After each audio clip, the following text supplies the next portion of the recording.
ജനുവരി 20 വിശുദ്ധ സെബാസ്റ്റ്യനെ ഓർമ്മിക്കുന്ന ദിവസമാണ്. ഒരു റോമൻ സൈനിക ഉദ്യോഗസ്ഥനായിരുന്ന സെബാസ്റ്റ്യൻ ഗോളിൽ ആണ് ജനിച്ചത്. സ്വാഭാവികമായി സൈനിക സേവനം അദ്ദേഹത്തിന് അരോചകമായിരുന്നെങ്കിലും ക്രിസ്തീയ വിശ്വാസത്തെ പ്രതി അറസ്റ്റ് ചെയ്യപ്പെടുന്നവരെ സഹായിക്കുവാൻ വേണ്ടി റോമിലേക്ക് സൈന്യത്തിൽ ചേർന്നു. 283 ആണ് അദ്ദേഹം സൈന്യത്തിൽ ചേർന്നത്. അന്ന് ദ്വിജീയനായ മാർക്കസും മാർസില്ലസും ക്രിസ്ത്യാനികൾ എന്ന കാരണത്താൽ കാരാഗ്രഹത്തിൽ അടയ്ക്കപ്പെട്ടിരുന്നു.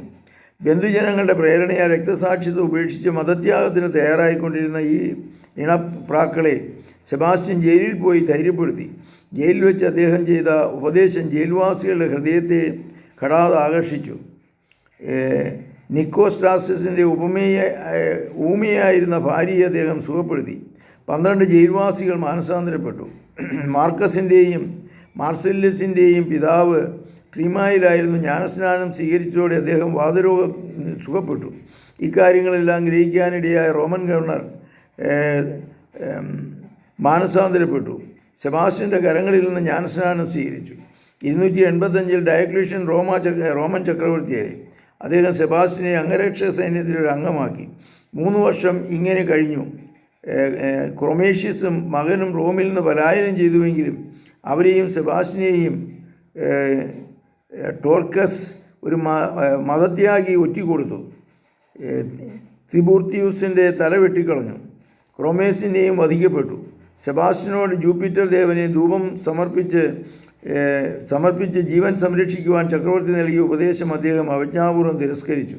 തീയിൽ ദഹിക്കപ്പെടുമെന്ന് ചക്രവർത്തി ഭീഷണിപ്പെടുത്തിയപ്പോൾ സെബാസ്റ്റ്യൻ പറഞ്ഞത്, ഈശോയോടുള്ള സ്നേഹത്തെ പ്രതി തീക്കനലിൽ കൂടി നടക്കുന്നത് റോസാപുഷ്പത്തിലൂടെ നടക്കുന്ന പോലെ അത്രേ.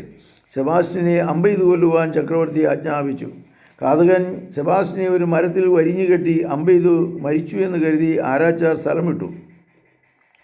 ഐറീൻ എന്ന ഭക്ത സ്ത്രീ ചെന്ന് സെബാസ്റ്റ്യനെ ശുശ്രൂഷിച്ചു, സുഖപ്പെടുത്തി.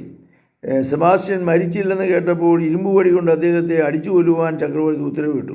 ഇങ്ങനെ സെബാസ്റ്റ്യൻ രക്തസാക്ഷി മകുടം കൂടി. സൈനിക സേവനം ഭക്തജീവനത്തിൻ്റെ അത്ര സഹായകമല്ല. എന്നിട്ടും സെബാസ്റ്റ്യൻ ഒരു ഉത്തമ പ്രേക്ഷിതനായി ക്രിസ്തുനാഥനെ സേവിച്ചു. അവിടുത്തെ പ്രതി രക്തസാക്ഷിത്വവും ചിന്തി. അദ്ദേഹത്തിൻ്റെ ചൈതന്യം നമുക്ക് പ്രചോദനമാണ്. ഇന്ന് നമ്മുടെ കേരളത്തിൽ ഉടനീളം സെൻറ്റ് സെബാസ്റ്റ്യൻ്റെ ഒത്തിരി നാമധേയത്തിലുള്ള ഒത്തിരി ദേവാലയങ്ങളുണ്ട്. അവിടെ നമ്മൾ പ്രാർത്ഥിക്കുകയും വിശുദ്ധ സെബാസ്റ്റ്യൻ്റെ ജീവിതത്തിൽ നിന്ന് ശക്തിയും ധൈര്യവും നമ്മൾ സ്വീകരിക്കുകയും ചെയ്യുക. ജനുവരി 20 അദ്ദേഹത്തെ രക്തസാക്ഷിയായി വിശുദ്ധനായി സഭ വണങ്ങുന്നത്. ഈ അവസരത്തിൽ നമുക്ക് പ്രാർത്ഥിക്കാം. കർത്താവേ, വിശുദ്ധ സെബാസ്റ്റ്യൻ്റെ ജീവിതത്തെ അനുകരിച്ചുകൊണ്ട് അവിടുത്തെ സമാധാനവും ശാന്തിയും കൊണ്ട് ഞങ്ങളെ നിറയ്ക്കണമേ, ഞങ്ങളെ ശക്തിപ്പെടുത്തണമേ. നമ്മുടെ കർത്താവ് യേശു മിശിഹായുടെ കൃപയും പിതാവായ ദൈവത്തിൻ്റെ സ്നേഹവും പരിശുദ്ധാത്മാവിൻ്റെ സംസർഗവും നിങ്ങളോടുകൂടെ ഉണ്ടായിരിക്കട്ടെ, എപ്പോഴും എപ്പോഴും എന്നേക്കും. ആമേൻ. യേശു മിശിഹായ്ക്കും സ്തുതിയായിരിക്കട്ടെ.